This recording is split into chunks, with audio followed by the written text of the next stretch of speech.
Minta tolong. Duduk di sini. Asosiasi tiga Ya. ya, Mau nganu lagi gantian. Siapa? Kemudian nanti kalau habis dari sini boleh ngangkui dari sana. Dari sana ke sini. Maksudnya?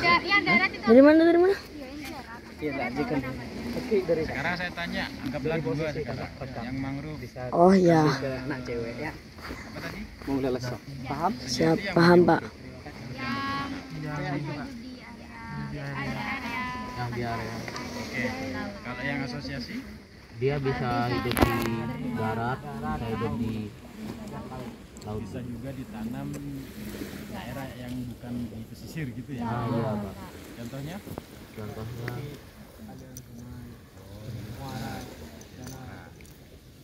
Selain itu apa lagi ada adik tadi? penggunaan hutan mangrove agar pantai tidak abrasi. Kalian tahu abrasi itu apa? Tahu. Oleh arus. Jadi sekalipun ada yang separuh tadi mendengarkan, sekarang kita refresh lagi sehingga paling tidak tadi yang separuh sekarang sudah terpenuhi ya, bahwasanya mendengarkan materi itu tidak harus diserap 100% dari awal sampai akhir, tapi kalau kalian sudah tahu poin-poinnya itu juga akan mempermudah di dalam belajar. Jadi intinya mangrove itu dibagi jadi anggaplah tadi dua ya, yang namanya sejati dan asosiasi. Bedanya sudah tahu kalian. Sedikit yang diamanahkan oleh pembina kalian, kita akan belajar tentang kepemimpinan. Sudah pernah nggak dapat materi kepemimpinan aja? Sebelum ya. Sekarang leadership. Sudah pernah belum? Belum. Adik-adik kita nuansanya kan nuansa ngobrol ya. Jadi saya juga tidak bawa media bagaimana leadership. Yang jelas kita ngobrol harapannya sama. Kalian juga mampu menyerap informasi tentang leadership ini semudah kalian menggunakannya. Leadership ini ada kepemimpinan. Kepemimpinan itu bisa dari diri kalian sendiri, bisa dari definisinya itu kalian bisa memimpin suatu perkumpulan atau organisasi. Leadership adalah kemampuan mengontrol diri. Ya. Kapan nggak kita harus memiliki jiwa leadership? Kapan tidak? Saat sendiri. Kalian harus bisa memimpin diri kalian. Contoh adik-adik, kita tidak bisa pungkiri bahwasannya kalian itu masih ada di nuansa transisi. Saya transisi main dan belajar kan. Kadang cenderung lebih banyak bermain. Jadi jiwa kepemimpinan kalian itu berperan manakala kalian bisa memprioritaskan mana yang lebih penting. Contoh, oke sekarang aku waktunya belajar, aku harus bukan belajar dibuat main, sedangkan main tetap main. Ya, kalau kebalik masih enak, main dibuat belajar. Tapi kalau sudah selalu main yang kalian pikirkan, berarti kalian tidak bisa memimpin diri kalian sendiri. Kalau tidak bisa memimpin diri kalian sendiri, bagaimana kalian ingin menjadi pimpinan bagi orang lain? Masa jenjang karir kalian akan selalu jadi orang yang mengikuti alur? Tidakkah sesekali kalian terlintas bahwasanya suatu saat saya akan mencoba menjadi orang yang membawa arus, yang lain ikut arus saya? Kan begitu ya. Adik-adik kepemimpinan, contoh saya contohkan di tingkat organisasi ya. Seorang pemimpin itu harus punya poin-poin adik-adik. Saya tidak akan jelaskan semua, namun yang inti-inti saja. Poin yang pertama, pemimpin itu harus memiliki sikap tegas. Tegas saja. Jadi kalau pemimpinnya saja sudah kayak orang ngantuk, bagaimana yang dipimpin? Paling tidak mereka hanya, bukan loyo semua dia. Paling tidak gayamu aja gitu kayak nggak meyakinkan gitu ya, gimana memimpin kita organisasi ini kan. Jadi yang pertama itu tegas aja yang harus dibuat. Tegas, bedakan tegas dengan garang, itu beda gitu. Jadi kalau tegas tidak perlu garang ya. Garang belum tentu tegas. Jadi orang yang suka marah-marah itu belum tentu tegas, tapi tegas belum tentu marah-marah. Jadi kalian harus bisa bedakan yang mana yang tegas, yang mana yang suka marah-marah. Yang itu ya, yang pertama itu. Jadi dari sekian banyak kalian harus tahu ya, poin pertama itu adalah tegas. Yang kedua, adik-adik, pemimpin itu harus memiliki wawasan yang luas. Contoh, saya ketua dalam satu organisasi. Andaikan wawasan saya tidak lebih banyak dari anggota saya, bagaimana perasaan saya? Minder. Kalau sudah minder gimana jadi pemimpin? Ya apa enggak? Jadi Kak, wawasannya luas gimana sih Kak? Contoh, kamu sudah belajar tentang mangga, sekarang pulang ke SMP, tanyakan ke teman-teman yang nggak ikut ke sini, tahu nggak tentang klasifikasi mangrove tadi itu? Itu artinya wawasan yang kalian dapat sudah lebih dari yang lain. Itu dari satu sisi. Dari sisi yang lain, sisi IT misalkan, kamu sudah bisa Microsoft Excel, Word, PowerPoint misalkan. Kemudian kamu bandingkan ke teman-teman yang belum belajar, itu saja sudah wawasan yang lebih. Bukan untuk ajang sombong-sombongan tidak. Tapi kalau kalian merasa aku kriteria kalau itu harus juga wawasan luas, jadi aku harus semangat belajar dan belajar. Kemudian yang ketiga, adik-adik, pemimpin itu harus pinter mendeteksi anggotanya. Yang pertama tadi tegas, yang kedua harus berwawasan luas, karena kalau pemimpinnya tidak berwawasan luas bisa jadi akan diatur oleh anggotanya. Kalau selalu begitu, kalau sesekali boleh, tapi kalau selalu diatur, ini kan kebalik, yang mana yang pemimpin, yang mana yang anggota. Yang ketiga, dia harus jeli pemimpin. Contoh, dalam satu organisasi ada ketua, ada wakil, ada bendahara, ada sekretaris, ada seksi perlengkapan misalkan, ada seksi apa lagi. Kemudian ada seksi yang nggak semangat, atau dia itu sebetulnya nggak bakat, ada seksi dokumentasi misalkan, tapi dia nggak tahu cara itu yang baik bagaimana, cara ngedit itu yang baik bagaimana, tapi kalian tetap paksakan dia di seksi itu, akan berjalan lancar apa? Jadi pemimpin yang baik itu harus tahu kapan meletakkan seseorang dalam satu bidang. Kamu kayaknya kalau pegang uang pinter deh kamu ya. Jadi kayaknya kamu lebih harus tahu aja. Anda meleset, pikir kamu dulu gitu kayaknya pinter dan ngatur uang, sekarang kamu sudah nggak sukses di keuangan, aku ganti kamu di sini. Aku berhak memimpin berdasarkan evaluasi, berdasarkan track record. Itu adik-adik ya. Itu yang pertama. Yang keberapa sekarang? Yang keempat. Apa dong? Tegas, berwawasan, harus jeli. Sekarang yang keempat. Pemimpin itu adik-adik harus bisa mendeteksi adanya ancaman, atau saya bahasakan apel busuk. Apel busuk itu gini aja. Jadi dalam keorganisasian itu sudah tidak stabil.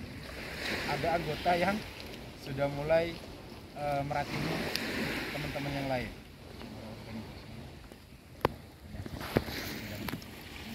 Ini penyakit aja. Makanya saya ibaratkan apel busuk. Kalau pemimpinnya diam saja, maka akan menggerogoti anggota-anggota yang lain sehingga organisasi ini nggak nyaman. Jadi pemimpin yang bijaksana itu harus bisa mendeteksi hal itu. Ya. Oke, penyakitnya ada di sini. Jangan langsung dibuang ya. Kalian coba bicara baik-baik dulu, apa masalahnya, kamu memimpinnya. Kalau sudah nggak sevisi, tujuannya sudah berbeda, dia inginnya ke sini tapi tujuan organisasi ke sini, ini sudah cross. Ya sudah, kalau begitu kami tidak bisa mengikuti kemauanmu, silakan bisa keluar. Boleh begitu aja kalau sudah nggak sevisi. Tapi kalau masih bisa dibenahi kita ajak. Tuh, 4 poin dari saya sebetulnya punya 7 poin aja. Cuman 4 poin itu kalian pegang, itu saja sudah jadi bekal kalian calon pemimpin nanti. Ya. Jangan lupa pemimpin itu tidak boleh membosankan. Membosankan bisanya ngasih materi jadi tapi nggak bisa bercanda. Saya termasuk yang seperti itu. Saya nggak bisa bercanda. Ya. Jadi saya dalam hal ini juga masih belajar. Saya jarang sekali bisa bercanda. Jadi bawaannya serius. Kalian merasa begitu nggak? Ya. Tapi sebetulnya saya itu orangnya nggak segarang itu. Kalau mindset kalian tentang saya itu sudah ketar-ketir, saya tidak segarang itu. Kalau saya garang, anak saya pasti nangis gitu. Dia malah ada di pundak saya, kepala saya itu sering bikin berani dia. Itu anak kecil. Bundanya juga sama, nggak takut. Kalau memang perawakan saya garang di semua situasi, artinya dia betah. Artinya apa? Kalau kalian kenal dengan karakter saya yang sesungguhnya, pasti enak. Kalau kalian juga mau tahu teman-teman saya di luar sana, banyak yang nggak gila kan. Dulu saya kan aktif di pramuka ya, kalian tahu. Saya punya anak itu berasal dari Tanah Merah. Setelah dia pulang ke Tanah Merah, saya telepon. Lama kita nggak kumpul, berangkat dia asal Tenggara. Kalau saya nggak disukai berdasarkan karakter, tentunya mereka akan cari-cari alasan. Siapa di sini yang punya kakak Iqbal? Namanya Iqbal. Nah, kakakmu itu meskipun agak jarang, kalau sudah ketemu, nginep di rumah. Sekarang ada di Murni. Ada di mana? Ada di Kamal. Surabaya apa Kamal? Surabaya. Tapi setahu saya dia ada di Kamal untuk konsernya, ngajarnya di. Itu kalau sudah kita mau mengadakan acara, ya sudah ngumpul lagi. Bicara semalaman ya nggak bisa. Ini apa yang sudah begitu kenal itu tahu. Nanti kalau yang tanggung mau kenal Kaliman tapi tanggung, ya taunya yang di awal-awal saja. Akhlak. Jadi saya tidak mau bicara panjang lebar aja, karena saya tahu kalian capek barangkali untuk dengar materi capek, tapi untuk main masih semangat. Pergunakan sebijaksana mungkin waktu kalian aja, bahwasannya kalian juga butuh istirahat. Tapi bukan berarti saya suruh kalian setelah ini istirahat. Kalian boleh lah main. Yang safety, karena kami di sini menjaga kalian, jadi merasalah dijaga aja. Kalau kalian terlalu main ke tengah misalkan ini ada yang terombong ini, jadi kalian kan nggak kasihan kami yang paham nggak sampai bisa. Ya, paham. Dalam sederhananya saya katakan kalian harus bisa kooperatif itu bekerja sama. Kita belajar adik-adik diperintah dan menyesuaikan diri. Suatu saat kalian juga boleh memerintah, karena kalian nggak mungkin kan jadi siswa SMP terus. Kalau sampai 5 tahun lagi tetap SMP berarti kalian nggak sekolah tuh. Ya. Jadi ini kelas berapa sih? Kelas 8, kelas 9? Kelas 9. Rata-rata kelas 9 ya. Tahun depan sudah SMA. 3 tahun lagi kalau ada yang mau lagi ya. Artinya apa kehidupan itu seperti itu? Kalian yang sekarang masih suka bercandanya ala anak-anak, 4 tahun ke depan kamu pasti ketawa lihat anak-anak bercanda kayak kalian sekarang.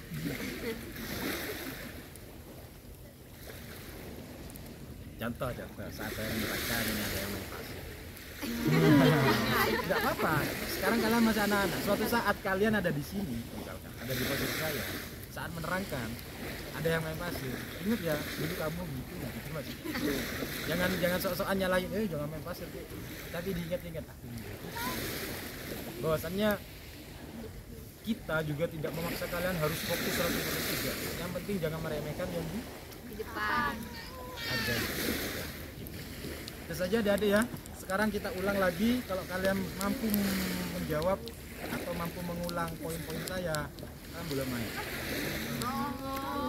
Poin-poinnya saja. Yuk. leadership itu gimana? Oke. Nah, itu sudah satu komponen. Tegas. Terus memiliki wawasan yang lebih sebetulnya ya. Lebih. Anggotanya luas, kamu harus lebih luas lagi. Dapat mendeteksi ancaman. Oke, ancaman seperti halnya Kayak ada yang nggak benar dari salah satu anggota. oke. Poin ke 4. Yuk. Satu poin lagi. Itu leader itu harus jeli. Tegas, berwawasan. Jeli itu gimana, Dik? Maksudnya? Jeli itu kalau dia lebih Oke, kreatif yang bagaimana? Bisa Sesuai dengan bidangnya dan dengan keahliannya. Poinnya sederhana itu ya, aja ya. Oke. Kalau kalian berkesempatan ketemu saya lagi, akan saya ulang pertanyaan. Ya, karena saya tidak pernah memberikan materi yang berat. Masa materi yang seringan ini kalian lupa? Besok-besok ketemu saat kalian beli pentol, adik-adik leadership apa? Kalian bingung menjawabnya di depan pedagang pentolnya ya. Nggak bisa jawab, ya sudah, nggak saya bayarin, tapi kalau bisa jawab saya bayarin. Jadi uangnya kalian keluarkan, kasih ke saya gitu ya. Oke, kita ketemu besok lagi adik-adik. Istirahat kalau kalian sudah perlu istirahat.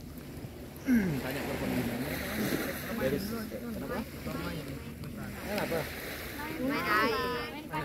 Main air itu gimana sih? Itu Pak, masain kaki.